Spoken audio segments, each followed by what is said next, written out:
कहानी है अब और इंतजार नहीं। सुमिता बड़े गौर से देख रही हैं आम के पेड़ के नीचे घूमती गिलहरी को, जो अपने छोटे से बच्चे को पीठ पर लादकर इधर से उधर घूम रही थी। तो उसे याद आया कि कैसे वह और देवबाबू नन्हे पीयूष को पीठ पर लादकर पूरे दिन घर में घूमते थे। आखिर पूरे 10 साल बाद हुआ था पीयूष। सास ससुर ने जगह जगह मन्नतें मांगी, प्रसाद बोले, तब जाकर पीयूष इस दुनिया में आया था। सबका लाडला था वह। दादा दादी तो उसे पलकों पर बिठा कर रखते थे। सुमिता और देवबाबू की आंखों का तारा पीयूष घर का एकमात्र बच्चा था। खूब ढोल बजवाए थे उसके दादा दादी ने पीयूष के पैदा होने पर। सुमिता, जरा चाय बना दो।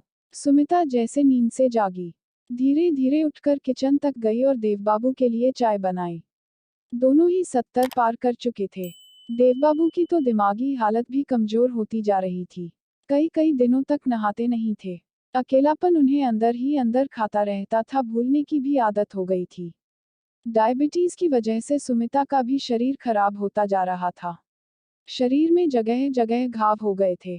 फिर भी उसने अपना दिमागी संतुलन बना रखा था और इतने बुढ़ापे में भी देवबाबू और खुद का सहारा बनी हुई थी। सुमिता ने ऊपर देखा। चर्रा चर्रा चलता पंखा सुमिता ने बंद कर दिया। पंखे भी उनकी तरह बूढ़े हो गए हैं। एक चिड़िया कई दिनों से अपने बच्चे को उड़ना सिखा रही थी। कहीं वह पंखे में ना आ जाए। सुमिता और देवबाबू का अकेलापन अब चिड़िया और गिलहरी को देखकर पूरा होता था। अगले दिन देखा तो घोंसला नीचे पड़ा था। चिड़िया का बच्चा उड़ गया था। सुमिता फिर सोचने लगी, जब पीयूष की सर्विस अच्छी कंपनी में बेंगलुरु में लगी थी तो घर में खुशी का ठिकाना नहीं रहा था। सुमिता और देवबाबू को लगा कि उनकी मेहनत सफल हो गई। बेटा सेट हो गया। दादा दादी जो उम्र के किनारे पर थे फूले न समाये। जल्दी ही अच्छी लड़की देखकर पीयूष की शादी करवा दी। लड़की भी बेंगलुरु में जॉब करती थी। दोनों अच्छे से सेट हो गए। तभी बेल बजी। सुमिता ने देखा तो खाना बनाने वाली आई थी। सुमिता फिर यादों से बाहर निकली और गेट खोला। मंजू रोज खाना बनाने आती थी और थोड़ी देर सुमिता से बतिया भी लेती थी। तो सुमिता को अच्छा लगता था। मंजू ने कहा, पीयूष भैया का फोन आया क्या? सुमिता ने कहा, हाँ फोन तो रोज आता है। मंजू ने कहा, चलो फोन करके आपका हाल चाल तो पूछ ही लेते हैं।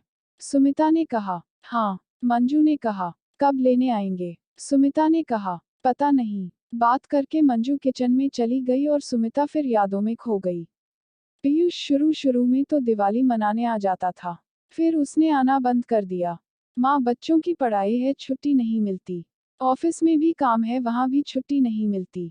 सुमिता बोली, कोई बात नहीं बेटा, तुझे छुट्टी नहीं मिलती तो हम आ जाएंगे, चिंता मत कर। पीयूष और सुमन सकपका गए। एकदम से फिर संभल के बोले, ठीक है माँ पापा, मैं रिजर्वेशन करा दूंगा जब भी आप आना चाहोगे। नहीं नहीं, तुम खुद लेने जाना। सुमन अजीब सी मुस्कान के साथ बोली, माँ पापा कहाँ इतने बड़े शहर में अकेले भटकेंगे घर ढूंढने के लिए। तुम खुद ही यहाँ से उन्हें लेकर आना। ठीक है, पीयूष बोला। पीयूष और सुमन को टॉप गए बहुत साल हो गए थे। रोज उनका फोन जरूर आता था हाल चाल पूछने। सुमिता ने कहा, हम बेंगलुरु आ जाए पीयूष, मिलने का बहुत मन है। पीयूष ने कहा, माँ मैं लेने आऊंगा। सुमिता ने कहा, कब? पीयूष ने कहा, छुट्टी मिलने पर। सुमिता ने कहा, छुट्टी कब मिलेगी? पीयूष ने कहा, पता नहीं। सालों साल यही बातचीत चलती रही माँ बेटे के बीच। सुमिता को धीरे धीरे अब समझ में आ गया। अब उसने पीयूष को लेने आने के लिए कहना बंद कर दिया। देवबाबू उनके व्यवहार से अंदर ही अंदर टूट गए थे और इस बात का सदमा उनके दिमाग पर लगा। दिमागी हालत कमजोर हो गई थी उनकी। माँ जी मैं जा रही हूँ, मंजू बोली। सुमिता यादों से बाहर निकली। अरे माँ जी, आज का पेपर नहीं पढ़ा आपने? बाबूजी को तो कुछ याद नहीं रहता, अब आप भी कम से कम पेपर तो पढ़ लो। मंजू पेपर देकर चली गई। सुमिता ने पेपर पढ़ना शुरू कर दिया। तभी उसकी आंखों में चमक आ गई, उसे एक उम्मीद की किरण मिल गई।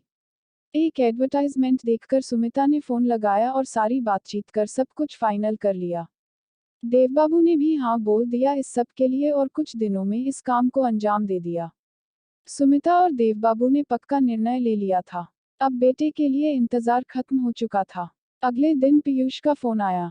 माँ क्या हाल चाल है? माँ ने कहा, ठीक है बेटा, तू तो बहुत बिजी है। हम मरेंगे तो प्रॉपर्टी लेने तो आएगा ना? पीयूष ने कहा, नहीं माँ, मुझे प्रॉपर्टी का कोई लालच नहीं है। सुमिता ने कहा, मुझे पता था मेरा राजा बेटा ऐसा नहीं है। तू बहुत बिजी रहता है, इसलिए हमने अब बेंगलुरु आने का प्लान कैंसिल कर दिया है। हम अब वृद्ध आश्रम जाने का सोच रहे हैं। वहाँ हमारे जैसे और भी है तो हमें भी कंपनी मिल जाएगी। पीयूष ने कहा, यह तो आपने बहुत अच्छा करा। माँ, आप लोगों का अकेलापन दूर हो जाएगा। सुमिता ने कहा, हाँ बेटा, वृद्ध आश्रम वालों ने हमारे अंतिम संस्कार की जिम्मेदारी ली है। तुम्हें उस टाइम भी छुट्टी ना मिली तो हमारा तो शरीर ही सड़ जाएगा। कम से कम वृद्ध आश्रम वाले टाइम से हमारा अंतिम संस्कार तो कर देंगे। पीयूष ने कहा, ऐसी बात मत करो माँ। सुमिता ने कहा, जिंदगी की शाम तो हो ही गई है। अंतिम संस्कार का इंतजाम कर लिया तो क्या गलत किया। पीयूष अंदर से काफी रिलैक्स फील कर रहा था और बनावटी दुख से बोला, जैसी आपकी इच्छा माँ।